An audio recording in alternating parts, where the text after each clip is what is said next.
Welcome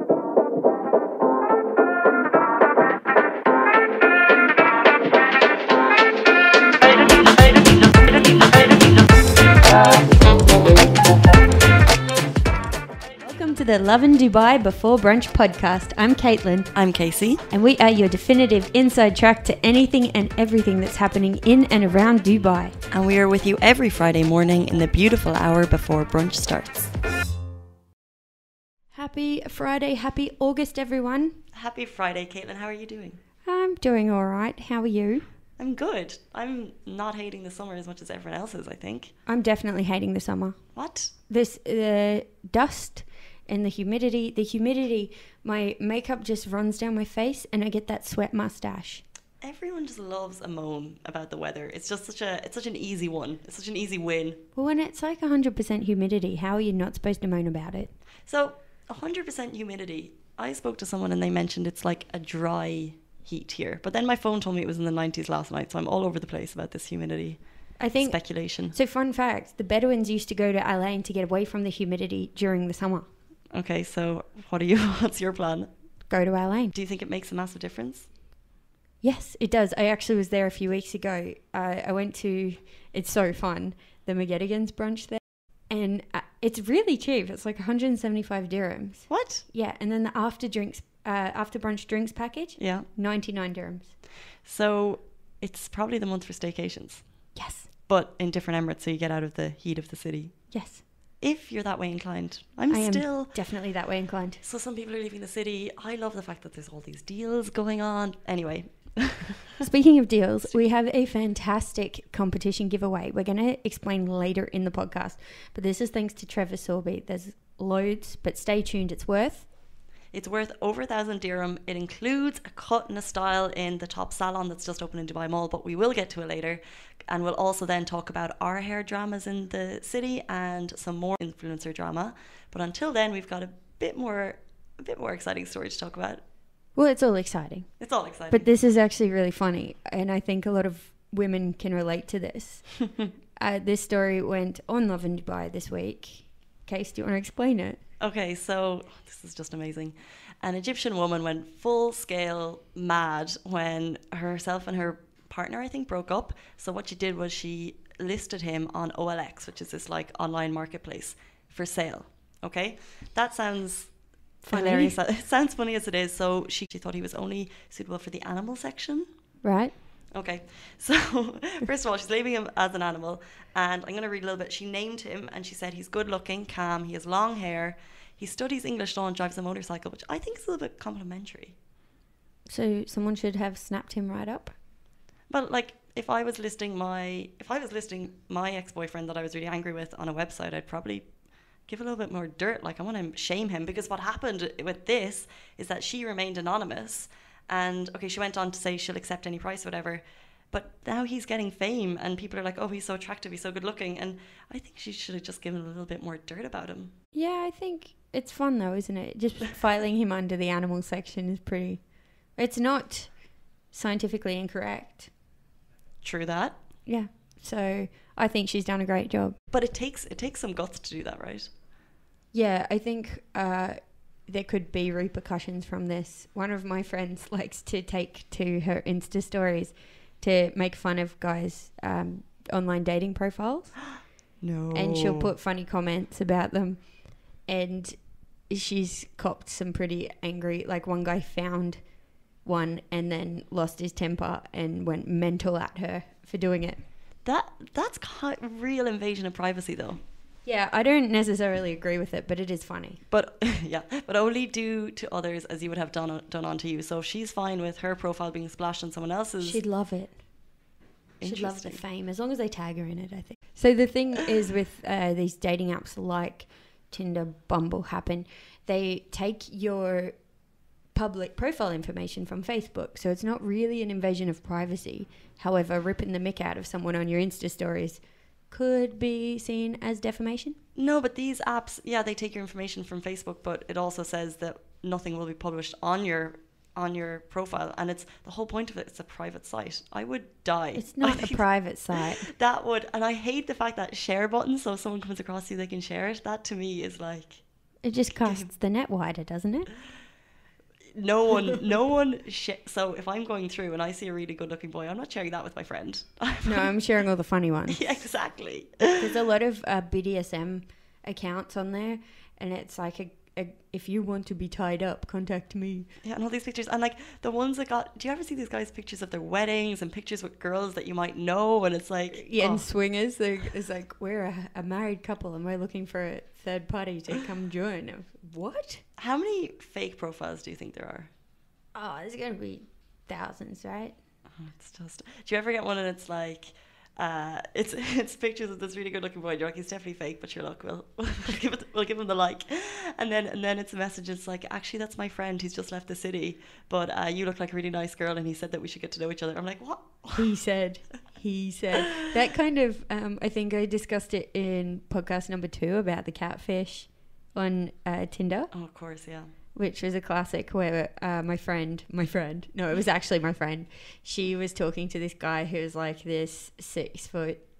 He was in like the British military or American, and he said he was working here, and then he was in Oman, and she was moving to Oman, and then it turned out he was not at all who he said he was. He'd just stolen this guy's identity, and it was after a few months of talking that he revealed who he actually was. When you say stolen an identity, what are you? Well, he took his name and photos, right, and put them on one of these dating apps. That's so wrong. Yeah. So many douchebags out there. Well, that brings me to our... Okay, so preface to the story is Caitlyn wrote a really popular article a year or so ago, and it was 17 signs that you're dating a Dubai douchebag. And it did really well. So on top of this story that happened recently, we just did a little quiz about Dubai douchebags, and it's all a bit tongue-in-cheek, and we kind of list the signs to find out if people are or not douchebags. Should we go through some of the questions? We shall. Okay, number 1. So this is how much of a douchebag are you? On a scale of 1 to 10, Casey, how much of a douchebag are you? Well, I wrote it. That's a good question. Yeah. Probably quite a big one. Can I just say we haven't really given this article, the quiz has gone live on Twitter and Facebook. It's already had over 1,000 loads just in like a day, so people are interested. People want to know if they are a douchebag. I think everyone's got an element of Dubai douchebagism to them. We wrote this from like a male point of view, but I think women can be Dubai douchebags too. Absolutely, 100%. That's no lie. Can I just say, actually, this went live on Facebook and Twitter, like I said, and on Twitter, which we'll get to in a second. There was a really great reaction from lots of women giving very honest responses, which really, really liked. But then on Facebook, one guy was like, "Why does this page attack men?" Oh, I'm like, shut up. Attack women too. Well, I mean, men here give us too much ammunition. Yeah, exactly. Yeah. Okay. So first one, do you purposely hit ladies' nights to pick up girls? I don't. But guys, I know guys who do. 100%. But it's also, if you're a guy going out on a weeknight, I understand if they would go out on ladies' nights because you want to go where it's busy, right? Yeah. I don't like going out on weeknights though because I'm a grandma. Yeah, but I actually wouldn't hold that against someone. Unless the motive is to pick up women, drunk women, because it's ladies' night. Anyone who has a motive to pick up a drunk girl is like dirt. Okay, next question. And we actually had a little debate about the name here. Do you call zero gravity 0 G's and hit it every weekend? What do you call it? I call it zero gravity, but I feel like... You said zero though, right? People call it zero. I thought they called it 0 G's. And then they call Barasti Bar Nasty. That is harsh. But I'm talking about that Saturday brunch that just everyone is at. Maybe not now, obviously, because it's like 1,000,000 degrees, but before the summer hit. That's the pool one, right? It includes pool access. Yeah, pool access, drinks for like 5 hours on a Saturday. It's kind of... Go-to Saturday out. Go-to Saturday. Okay, rate this guy on a scale of 0 to stylish. He's got his shades popped up. He's wearing a salmon pink t-shirt, you know. Yeah, colour popped. I mean, Wayfarers. Yeah, I tried to get a picture with socks and no socks and loafers, but... That is the classic Dubai douchebag uniform. You can't get it all in one. Okay, arms called guns. Everyone does. 2 tickets to the gun show. No, they don't. That is... If anyone actually did that and they were genuinely calling their arms guns, they need to be... Yeah, we do. Okay. CrossFit. Leg day isn't in your vocab. Sorry, what? CrossFit people. Do you genuinely call your arms your guns? No. Okay. It's like, it's that point where it's sarcastic, but it's become real. You asked me about my douchebag status. What's yours? Yeah, I'm a massive douchebag. Okay. Leg day. Okay, so you answer. Leg day isn't in your vocabulary. No, it's very important to me. I do a lot of squats. But you can see guys when they're kind of getting into the gym, they're like, need to get those guns pumped. Yeah, the guns take priority with a lot of guys. Whereas girls want the leg day because they want the peach bum. Peach bum. Is your gram feed any excuse to get your top off? Me personally, no. I don't want any photos of my top off. But you have seen pages of that whole PT in Dubai thing. Guys just love it all. Top off by the beach, don't they? Yeah, when they've got the ripped six pack. That's a very common photo on Tinder, is the guy with his shirt off too. They love it. They love a photo with the shirt off. It's just a sign of... I prefer men a bit like with a bit of squidge, a bit softer around the edges. Anything that's like overdone, I just think it's so unnatural. Anyway, do you drive a car you can't afford? No, I have a beat up car. That's interesting though, because I think guys can be precious about cars, can't they? Do you lurk on Tinder trying to meet cabin crew and teachers? If I was a guy, I would. Yeah, but I think cabin crew in particular here, because they are definitely obviously not around that much, so it's easier to have like a casual relationship. So if you're looking for cabin crew, then you're kind of looking for a casual relationship. And they're beautifully done up because they're taught how to do their hair and makeup, so they're always very presentable. And there's a BMI limit on cabin crew, so if you gain weight, you get grounded. That cannot be true. It's so true. I can verify that fact with several cabin crew who have been grounded that I know. I can't even begin to have a topic conversation about that, because it's... And would that be all airlines? I believe all Gulf airlines. Wow. It's not... It doesn't necessarily happen if you look at the presentation of airlines outside the Gulf. The cabin crew aren't necessarily as polished. Polished is a good but word. One of my friends, Glory Girl Fit, Nadine, she was cabin crew, and she kind of went through a few dramas. This was years ago, where she gained weight, and so she was grounded, so she wasn't fit to fly. And she has spoken openly about this on her Instagram, about her struggles with that weight gain, and then you kind of get a bit stressed out because you're grounded, so then it's almost like this destructive cycle. She bounced back from that. Now she's a trainer, influencer and life coach, and she talks about it, and she's ripped now. She's got an amazing figure, and she works very hard for it, and she's very open about how hard she works for it. So it's really interesting to see that kind of transformation. That's so much pressure, especially in cabin crew obviously look like they live the life, especially in a job where you're traveling a lot and you don't have like a fixed routine. It's even harder to keep in shape, so more power to them. Okay, next one. Do you call Bae at 3 a.m. to hook up? I have not been awake at 3 a.m. in years. Okay, no, but let's put this into reality. I sound like such an old lady. No, do you... So booty call. This is obviously booty call, like a Thursday night text, a Friday night text. I don't have a bae to booty call. Yeah, but if you're kind of skulking around...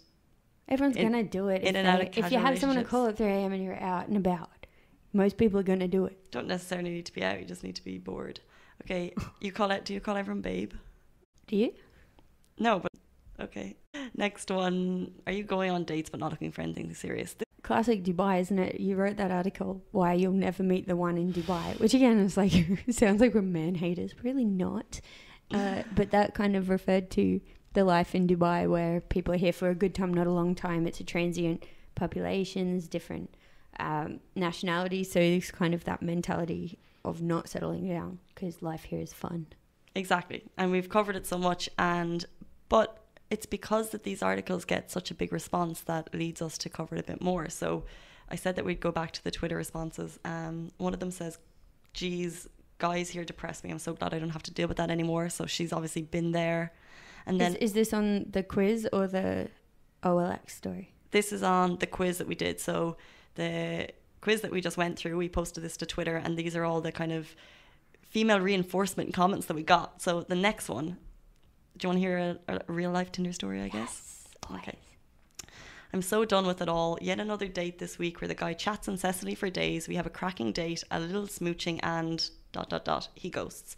doesn't even respond to texts. I'm sure it ain't me. She cursed there. I'm sure it ain't me, so it's got to be them.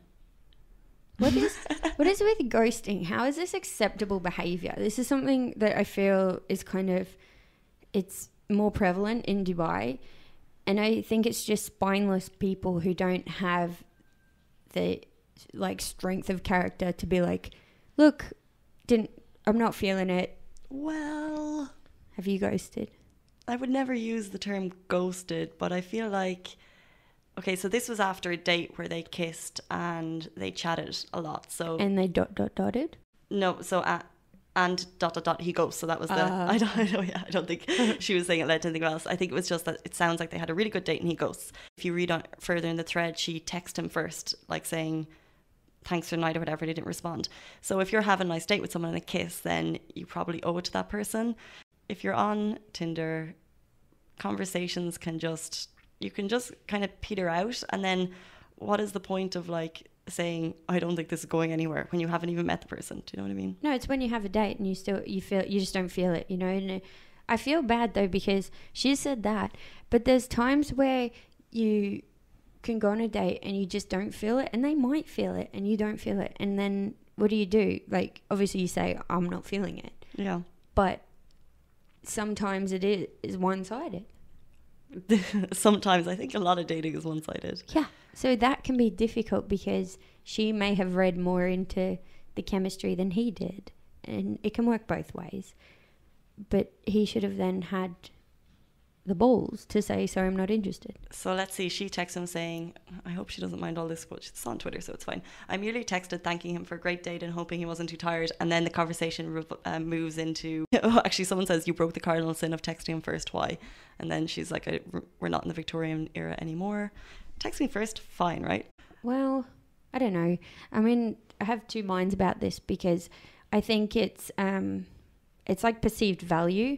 If you're not interested or you value yourself, then you maybe texting's like, you don't want to seem too keen.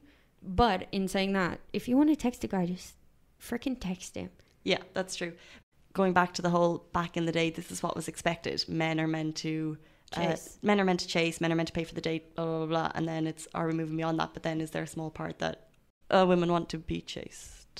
It is nice. It is nice to be chased. Yeah, that's true. It's like an ego thing. Not physically chased, just to clarify, because that would be scary. So, and he just ghosted, end of story? He ghosted, end of story. But I think that is a very common story. That's not nothing new. We should run a competition for dating horror stories in Dubai. How fun would that be? Yeah, but it's really hard to get people to talk honestly about these things. No, they can be anonymous.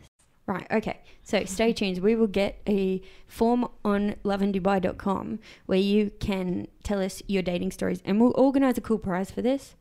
Maybe, I don't know. Spa. Yeah, spa. Something to de-stress you from your horrible dating experience. Yeah. And yeah, I think people will really appreciate knowing that everyone is in the same boat, because let me tell you this, everyone is in the same boat. We're all going on these Tinder dates. We all have these horror stories, and you can only share them with your friends. But then when you get talking to other people, it's really nice to have like that sense of community.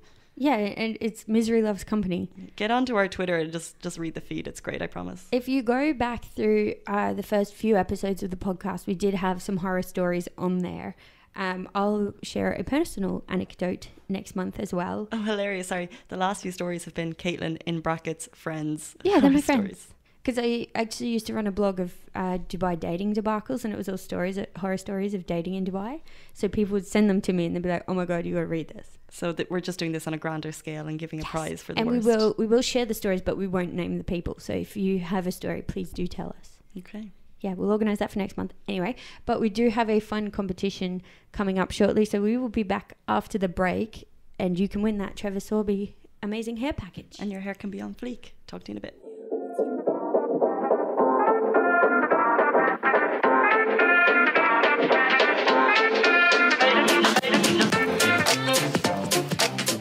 Welcome back to the Lovin Dubai Before Brunch podcast. And hope your Friday, or whenever you're listening to this, is going fabulously.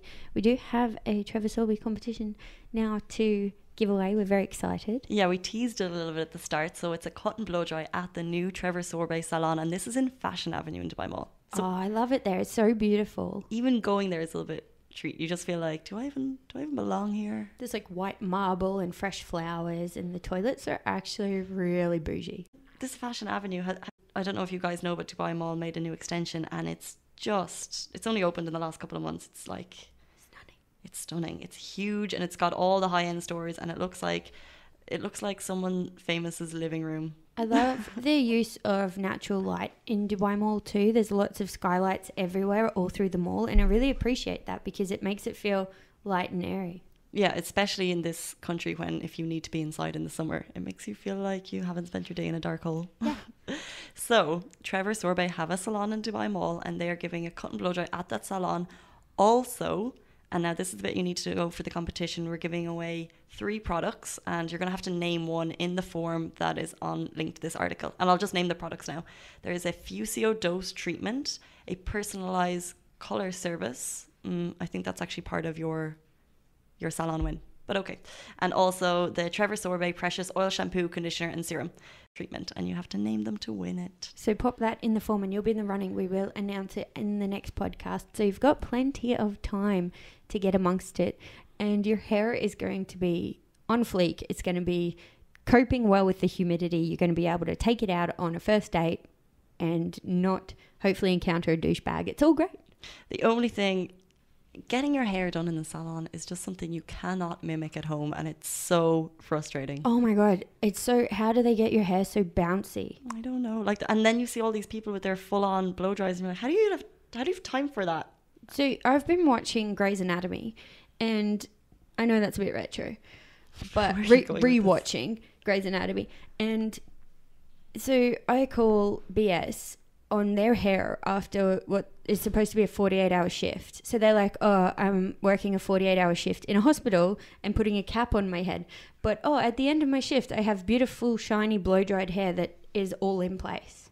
Lies. Yeah, well, I mean, Caitlyn, sure. But give some realism. Give her hat hair or like a ponytail kink, come on. Yeah, I get you, but it's too polished. I'm sick of it because I don't have great hair, and I'm sick of people having great hair. And you don't even work for 48 hours. You work in an office. I have no excuse. I need to go to Trevor Sorbet. Yeah, or any salon. But yeah, just get a blow dry. Oh, fun life hack: 65 dirham blow dries at the White Room. Where is the White Room? There's one in Motor City, one in JLT, and one in Dubai Marina Mall. 65 dirham blow dries. Yes. They're quick. You're not going to get like a super high-end thing, and it's not going to be an updo. But 65 dirhams for a blow dry is a bargain. So, sorry, I take issue with the price of salons here, because 65 dirham is amazing, and thank you for sharing that. And we should try and promote better value hair salons, because like recently I paid upwards of 1,000 dirham for my hair. What did you get done? Okay, I got now I've been there before and I really enjoyed it, which is why I went back. And I would only, because I have been to so many salons here, and they may just be for nails and stuff, but they don't concentrate on hair. And then you go in and get your hair chopped and it looks like an absolute disgrace. And it's one thing that I just cannot fathom. So I will pay for it, but just upwards of 1,000 dirhams. So it was a cut, blow dry, treatment, colour. So the works. But you can get just a treatment can cost you 1,000 dirhams. Oh my God. Can I just shout out here to Essentials beauty salon? So I went there last year, and the hairdresser is Russian and she's terrifying, but she did such a fantastic job that every hairdresser I've gone to since was like, oh my God, this colour's amazing. Who did this? Where did you get this done? So if hairdressers are shouting out to her, she's good. So wait, sorry, was that just for a treatment or colour? Colour, treatment, cut, and it was pretty good value because they have monthly specials. And so it'll be like a Keraplex, which is keratin Olaplex combined, and Olaplex is great for your hair. And so that's how Kim Kardashian went from brunette to blonde. Ooh. Yeah, Olaplex for the win. So they have different sales on each month, which are really good value.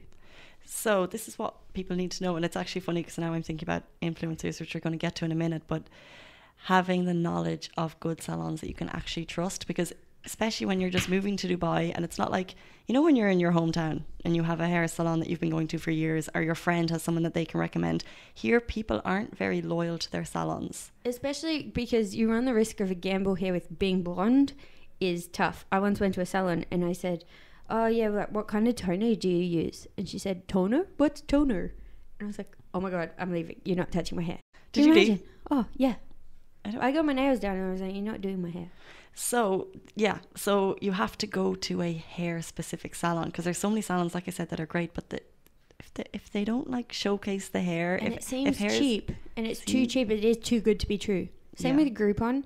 I've been ripped off a few times with the salon being like, oh, this vouchers for a colour so you can't get your roots done and a toner, or you can only get half the colour done because I'm not doing 2 colours because that costs more. Oh. Yeah. Shady. So I think, as with everything, when you go to get your hair done, you have to do your due diligence because if it looks cheap, it probably is. Because there's so many places I will trust with my nails, fine, bit of waxing, grand. Hair, just... Get a recommendation from a trend. You can either trust us or just get a recommendation. Well, we don't recommend places we haven't been, right? We only kind of shout out to the ones we've tried and give that full thing. Like I've been to some that are quite expensive but excellent. Like Pastel Salon in Ritz JBR. It was astronomical, the price, but I had the head stylist and I had his undivided attention for 5 hours.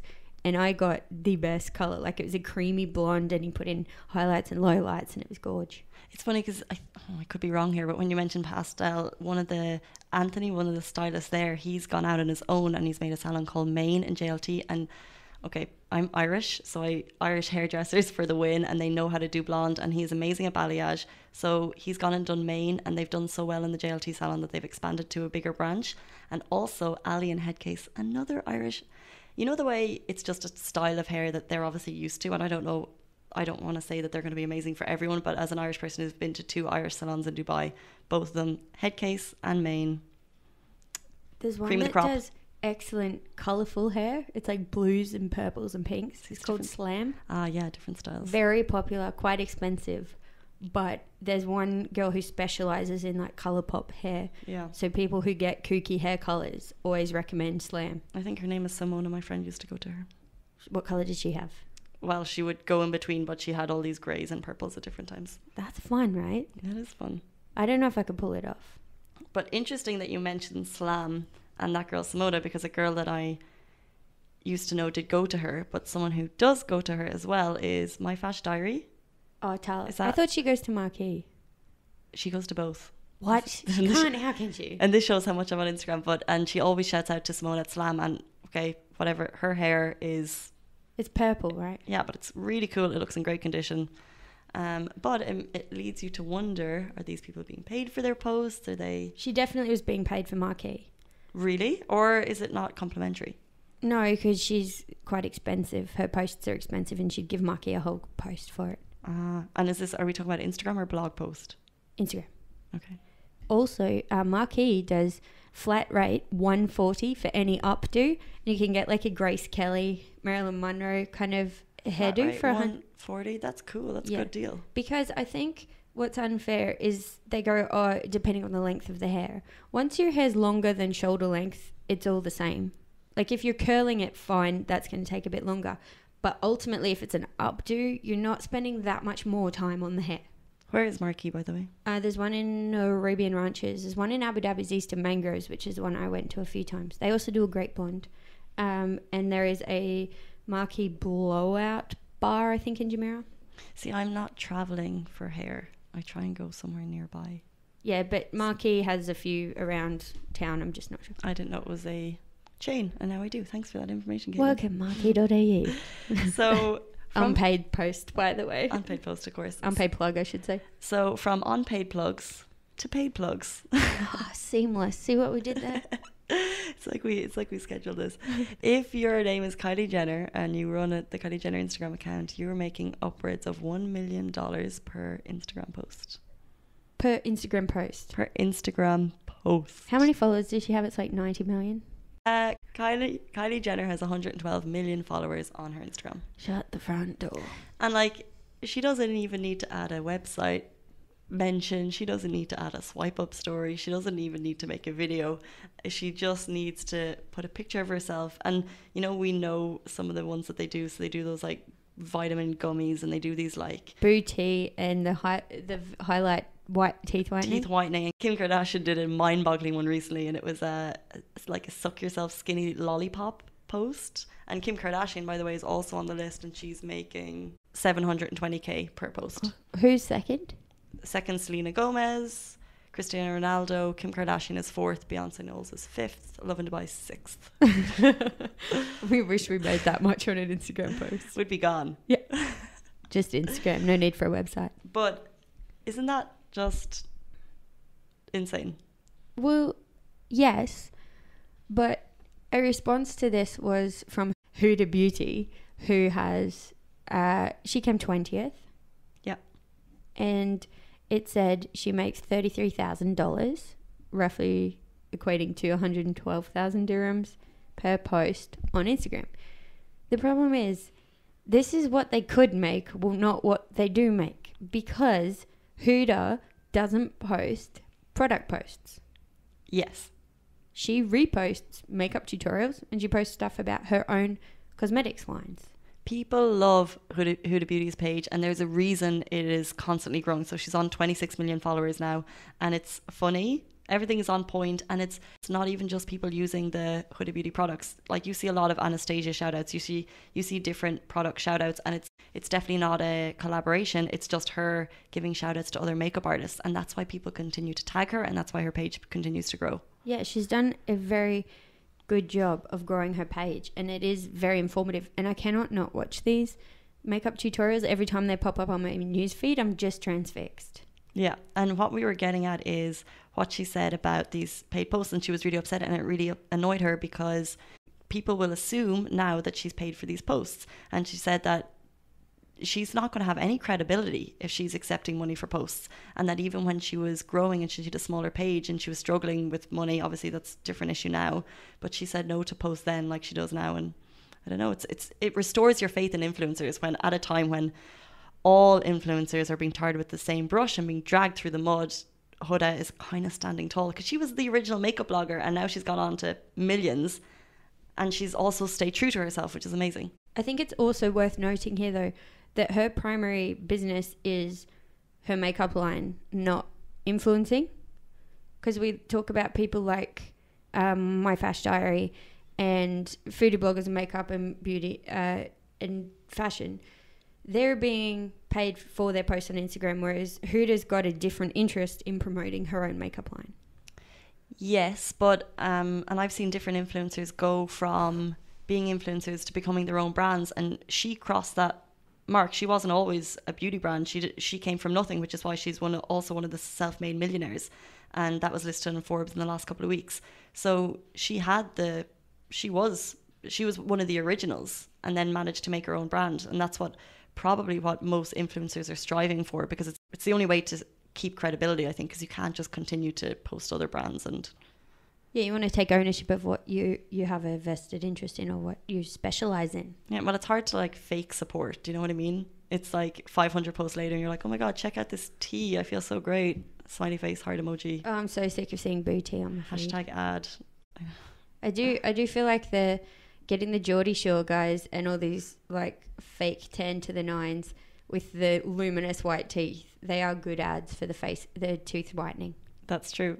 It's so funny, but we all know we're consuming ads, and yet I bought the booty. Oh, you didn't? Yeah. As long as it's got a correlation with the subject. I think there have been horrific examples cited of influencers having nothing to do with the brand, like a food blogger promoting a skincare line or a beauty blogger promoting a brunch. It just doesn't, there's no correlation. That's such a good point, because didn't the Akiba Dori restaurant owner, when that whole scandal, revert back to 2 previous podcasts, and you know what we're talking about, when a scandal came out about a blogger asking for a table at a restaurant at a busy night, the restaurant owner also mentioned that he is asked by beauty bloggers for a restaurant space, and he's like, what? I can't even begin to answer that. Why would I allow a beauty blogger to review my restaurant? What authority does she have? It just makes no sense. Makes zero sense. The onus is on both the influencer and the company to make sure there is some useful correlation. It doesn't have to be direct. It doesn't have to be a makeup artist selling makeup, but it does have to be the makeup artist who say it's someone who does makeup on a budget than doing money-saving stuff. So you need some common thread there. 100%. But can we both agree? Well, I'm definitely susceptible to these influences. Are you?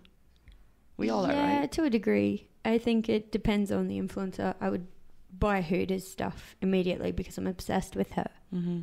And so that just makes that. Whereas Booty, I go, that's BS. And I don't respect Kim Kardashian, so I don't value her opinion on products. What about Kylie Jenner as a makeup extraordinaire? No. She got lip fillers. She got a lip kit, but she had lip fillers. Okay, but now she's doing highlighters and palettes and other things. I think I'm too old. I'm not her target market. That's true. So I don't. And also the whole self-made thing. She's not self-made. Like, there's a whole pre-story and whole prelogue to her fame and success. And it's outrageous that Forbes called her self-made. I know. Look, okay, she's not self-made, maybe not, but Kim Kardashian made the good point, and I agree with her, that what other 21-year-old has gotten to 900 million? Yes, she has people helping her, but she's the driving force. You know, she's obviously really into makeup. She's got siblings. Neither of them have the 900 million. They're not at the billion mark. They're on the trajectory, though. Like, they're not as young as her, but I just don't, like, yeah, good on her, but also let's acknowledge that she had a step up. Yeah.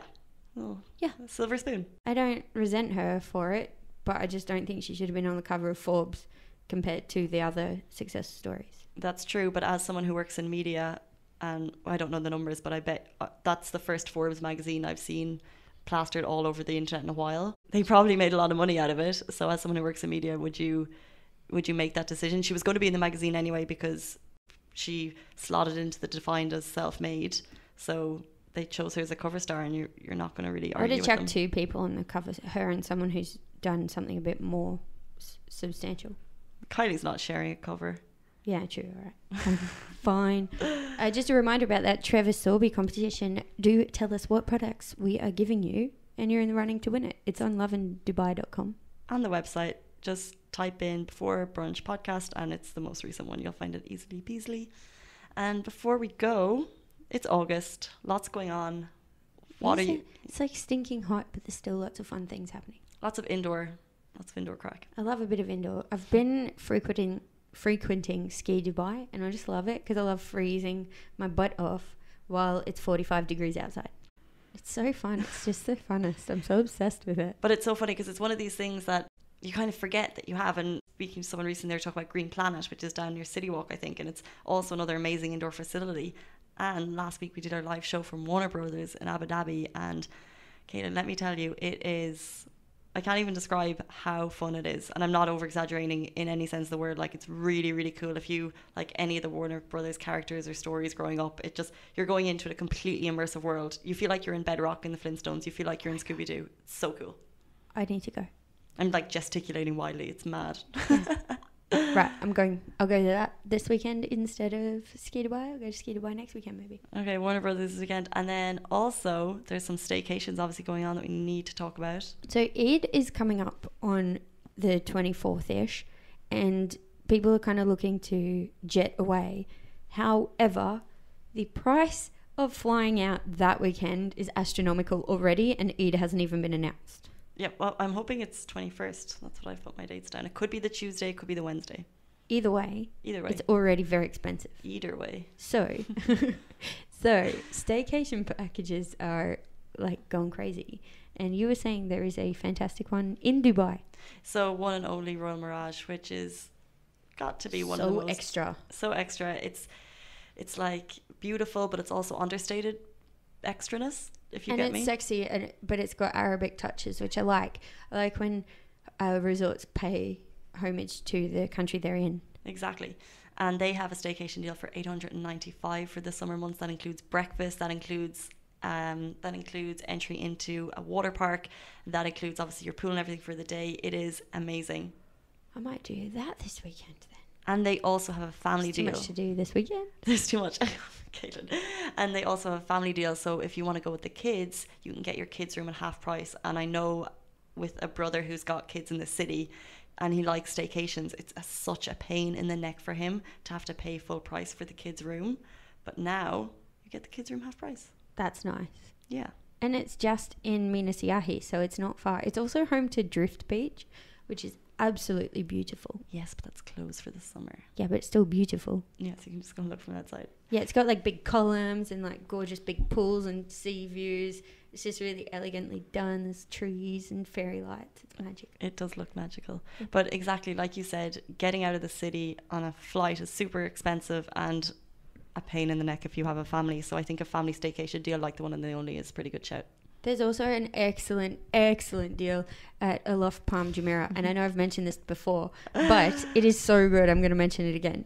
Yeah, because it includes, for 2 people, it's 700, and for 2 people, or 799, excuse me, you get a brunch at Luchador, which is loads of fun. It's very festive. It's colourful. Like, the food's amazing. There's good veggie options, fresh guacamole, and you can get like margaritas and sangria and all the fun Mexican drinks.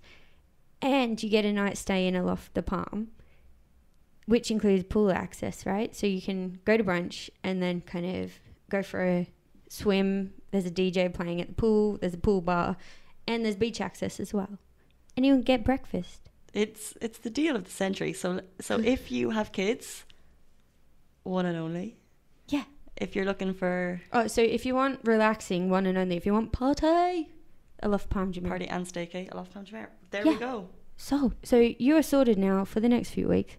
And so are we. So we're going to wrap it up there. Make sure you enter the competition. Make sure you tell us your dating horror stories. We'll get that on the site. Yeah. I'm looking forward to next podcast now. I really hope people are honest with their grit. And we need to like dig out a few as well, right? Yeah, and we'll get some great prizes. Okay. Okay. So, see you next time, guys. Have a fantastic week. Have a fantastic summer, and we'll talk soon.